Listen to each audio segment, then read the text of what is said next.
행동하는 사람 2%가 행동하지 않는 98%를 지배한다. 오늘 용기 내서 아마 이 자리에 오신 분들은 행동하지 않는 98%에 속해 있는 분들이 아니라 용기 내어 행동하신 2%에 속해 계신 분들이라는 생각이 듭니다. 아마 오늘 앞쪽에 보시면 여러분들이 오늘 전도 집회 어떤 타이틀을 아실 수가 있는데요. 동상이목이라는 우리가 전도 집회의 타이틀을 정하고 이 전도 집회를 준비했습니다. 제가 동상이목을 사전적으로 좀 찾아보니까 뜻이 이렇게 적혀 있습니다. 겉으로는 같이 행동하면서도 속으로는 각각 다른 생각을 하고 있는 것, 그것이 동상이몽이라는 뜻이죠. 우리가 이 공간 안에 다 같이 있어도 같은 곳을 보고 같은 내용을 듣고 같은 마음을 가지고 있어도 우리는 각자 다른 수만 가지 생각을 하면서 살아간다라는 뜻입니다. 아마 이 자리에 오늘 친구의 초대로 오신 분들도 계실 거고요. 그리고 또 직장의 압력에 가해서 오신 분들도 계실 거고, 가족의 따뜻한 사랑으로, 관심으로 이 자리까지 나오신 분들도 계실 겁니다. 하지만 아마 이 자리에 계신다고 해서 다 똑같은 생각을 가지고 있는 건 아닐 수 있어요. 이런 생각을 하실 수도 있죠. 내가 여기 왜 있는 걸까라는 생각을 하실 수도 있고요. 내 자녀가, 내 친구가, 내 동료가 다니는 온누리교회 한번 그냥 가자고 해서 오셨지만 교회가 예상외로 상당히 커서 놀라신 분도 계실 거고, 이렇게 일요일날 아침 일찍 점심도 안 먹고 이 황금 시간에 정말 많은 사람들이 이 자리에서 예배하는 걸 보면서 놀라신 분도 계실 거고요. 사실 우리가 생각하는 교회의 모습과 사뭇 다른 이 분위기와 이미지와 어떤 느낌 때문에 아마 조금 놀라신 분도 계실 겁니다. 여러분, 대한민국에서 사실 우리가 살아가면서 사회 구석구석 동상이몽의 마음으로 살아가는 일들이 얼마나 많은지가 모릅니다.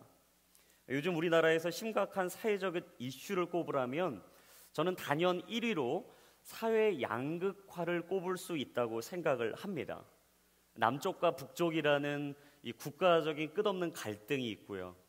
동쪽과 서쪽이라는 이 지역적인 갈등이 있고, 진보와 보수라는 정치적인 갈등, 그리고 나이의 많고 적음으로 세대 간의 갈등을 가지고 있는 이 사회, 저는 이 갈등이야말로 매우 심각한 수준에 도달했다고 생각을 합니다.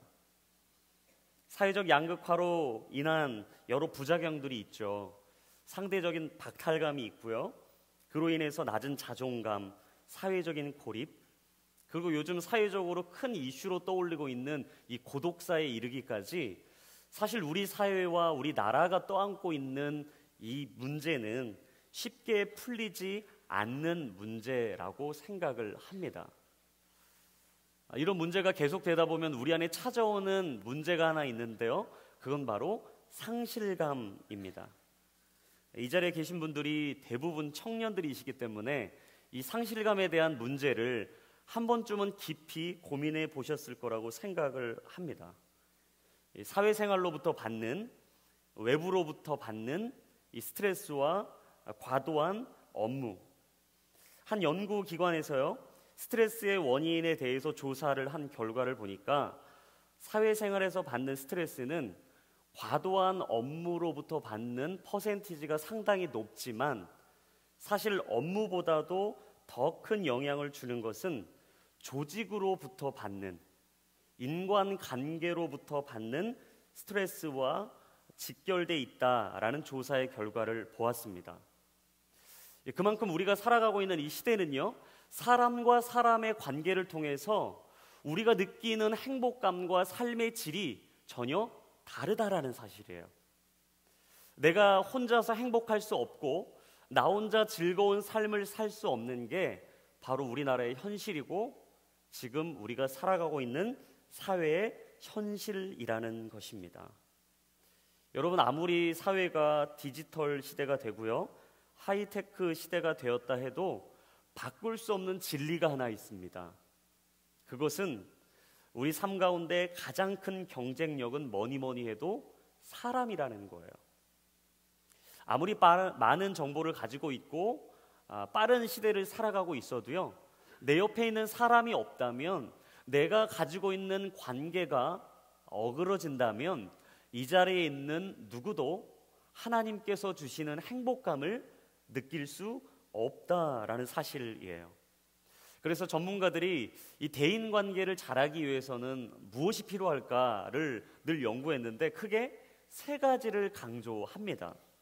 그 중에 첫 번째가 상대방의 자존심을 세워주라라는 거예요.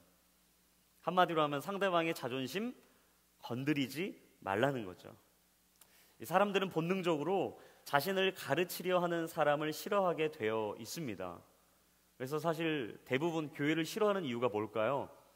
자꾸 이해가 되지 않고 동의가 되지 않는 것들을 강요한다라고 느끼기 때문에 교회가 불편한 거예요. 그것이 내가 가지고 있는 생각과 이념과 어떤 사상과 전혀 동의가 되지 않고 합의가 되지 않았는데도 불구하고 계속해서 그 마음을 자신들이 원하는 대로 이끌 때 우리는 교회가 불편해지게 되어 있습니다. 근데 여러분, 대인관계를 잘하는 사람들은요, 있는 그대로 사람들을 받아들인대요. 그리고 항상 상대방이 기분 나쁘지 않게, 자존심이 상하지 않게 이 언어를 조심한다는 거예요.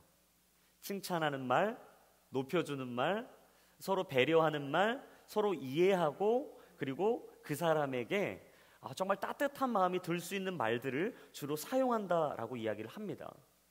근데 여러분, 사실 우리가 이런 언어가 우리의 마음에 편안함을 주고 따뜻함을 준다는 거 다 알고 있어요. 머리로는 이해합니다. 삶에서 우리가 충분히 배웠어요. 하지만 왜 그게 쉽게 되지 않는 것일까? 사실 우리 사회의 문화가 그런 문화의 형성을 하지 못했기 때문이에요. 그래서 처음에는요, 인위적으로 느껴집니다. 불편합니다. 교회 처음 오면 형제님, 자매님이라는 단어가 상당히 불편해요. 왜냐하면 나랑 피도 섞이지도 않았고 한 집에 살지도 않고 많은 중요한 것 공유하지 않는데 형제님, 자매님 그러면 교회 처음 오면 불편한 거예요.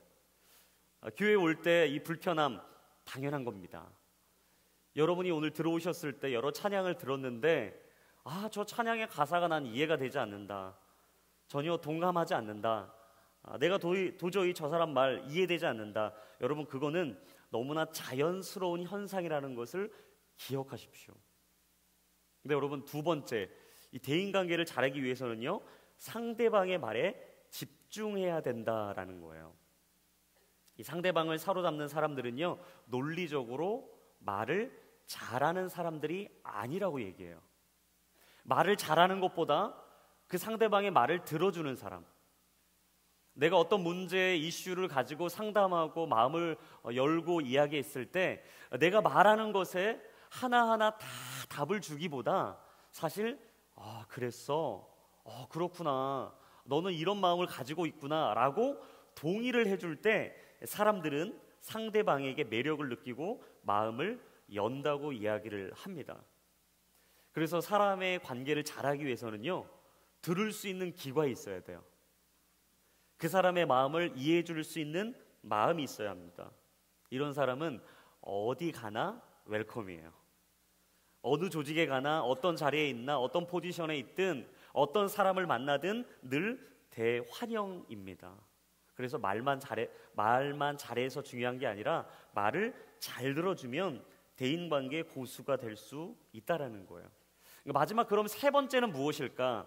세 번째는 넓은 인간관계를 형성하라라고 이야기를 합니다. 다른 사람들을 차별하지 않고 다양한 사람, 넓은 각도에서 여러 분야에서 사회생활을 하고 있는 사람들을 많이 만나라. 그러면 관계가 좋아진다라고 얘기를 해요. 여러분, 사실 이런 면에서 교회는 참 다양한 사람들이 모여있는 장소입니다. 여러분들이 오늘 주변에 보시면 정말 다양한 사람들이 계세요.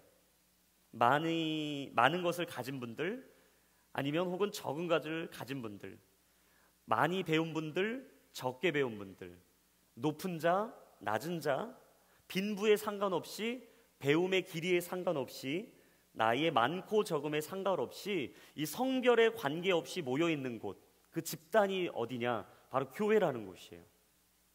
그래서 여러분, 사실 교회 생활을 하다 보면 우리가 쉽게 인간 관계에 대해서 깊이 생각을 해보게 됩니다. 사람을 만나는 것, 그 사람을 이해하는 것, 그리고 그 사람의 인생에 무엇이 중요하고 그 사람의 중요한 것만큼이나 내 인생엔 무엇이 중요할까? 늘 우리가 되짚어 볼 수 있는 곳이 바로 교회예요. 여러분, 이렇게 다양한 사람들이 만날 때, 그리고 다양한 문화를 가지고 있는 사람들이 있을 때, 그리고 모든 사람들이 각자의 생각대로 있는 바로 이 자리에 오늘 우리를 있는 그대로 받아주시는 분이 한 분 계세요. 그분이 누구시냐? 바로 이 자리로 우리를 초대해 주셨고 바로 이 시간의 주인공이신 예수님이십니다.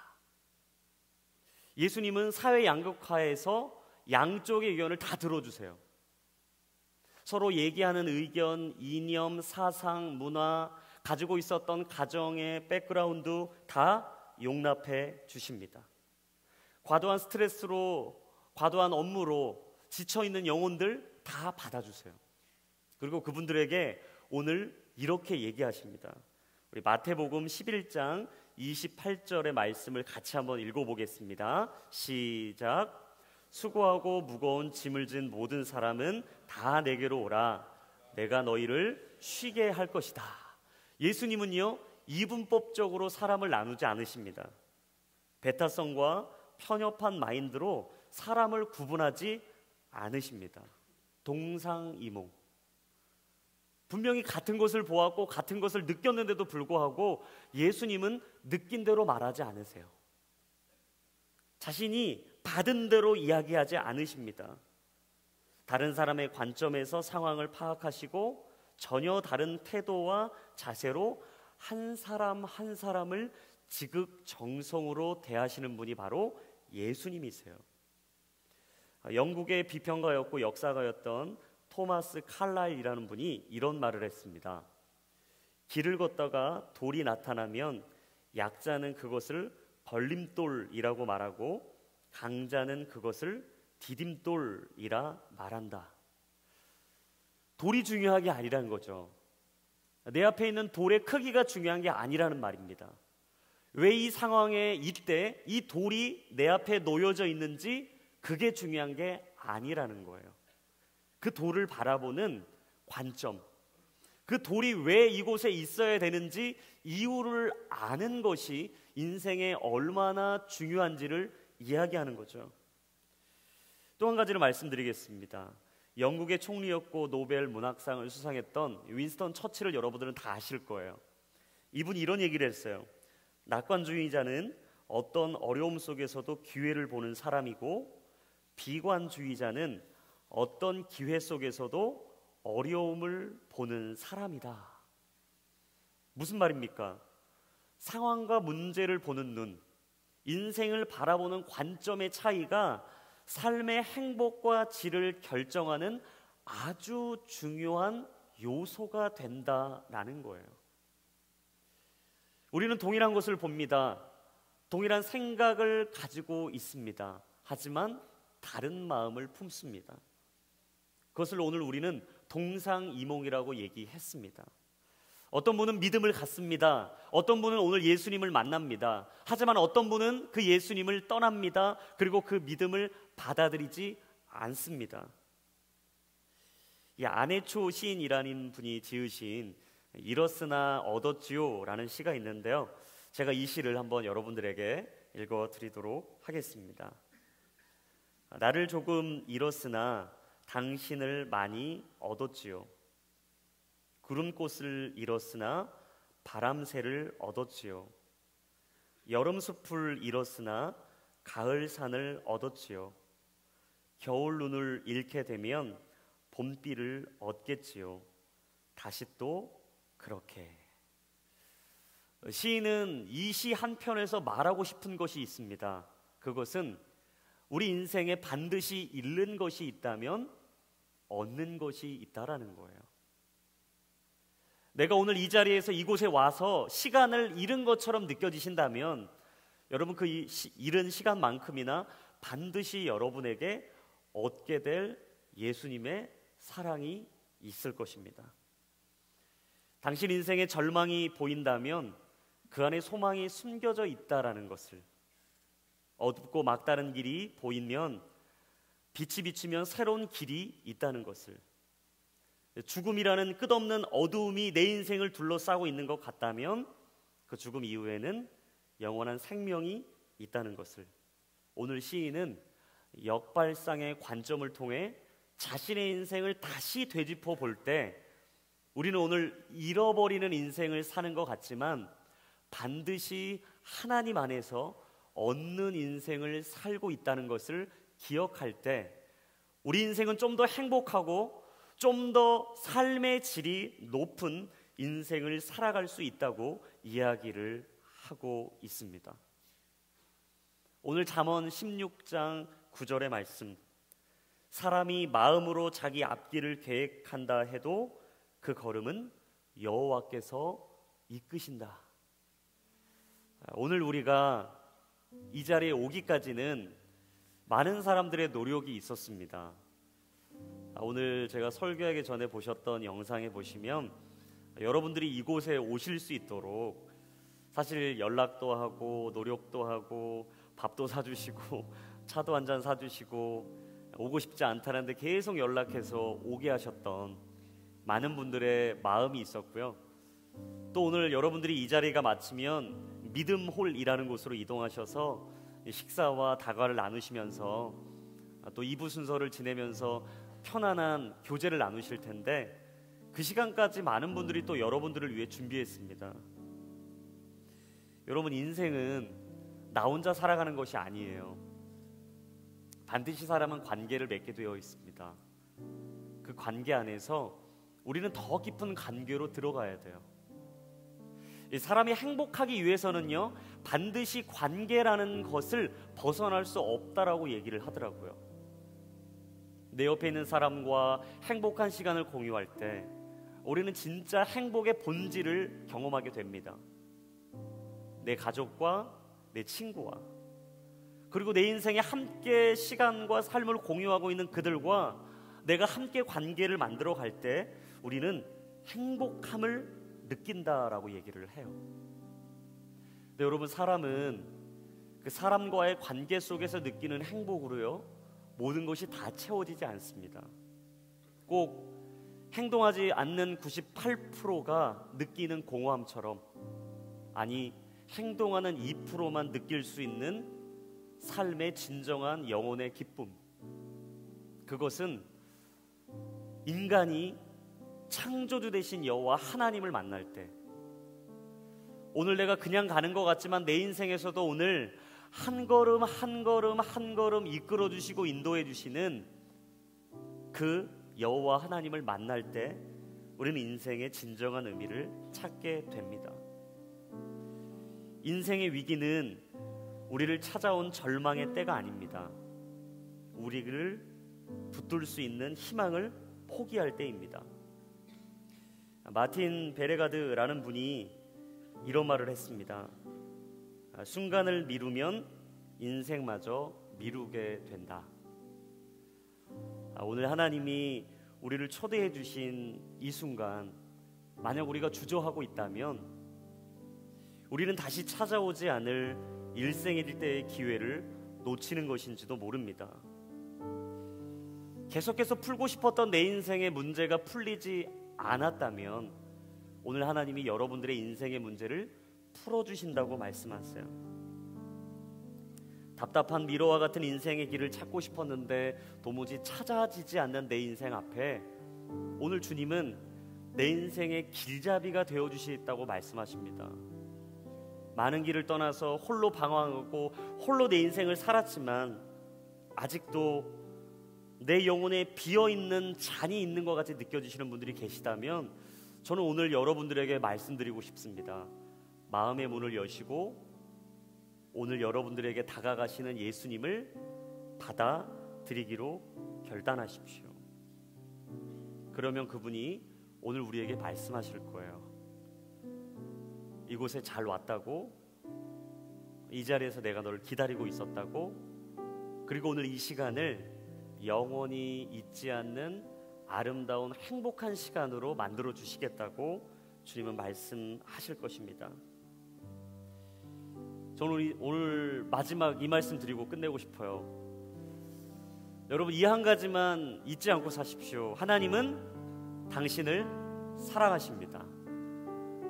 그리고 당신은 사랑받기 합당한 존재라는 걸 기억하시고, 많은 사람과 함께하는 시간 안에서 영원히 존재하시는 절대자 되신 하나님을 여러분들이 꼭 기억하실 때, 하나님은 나 스스로 내 인생의 길을 걸어가는 것 같지만 언제나 한 걸음 한 걸음 우리의 인생을 이끌어가고 계시는 내 삶의 주인이시라는 것을 여러분은 언젠가 반드시 꼭 경험하게 되실 날이 올 겁니다.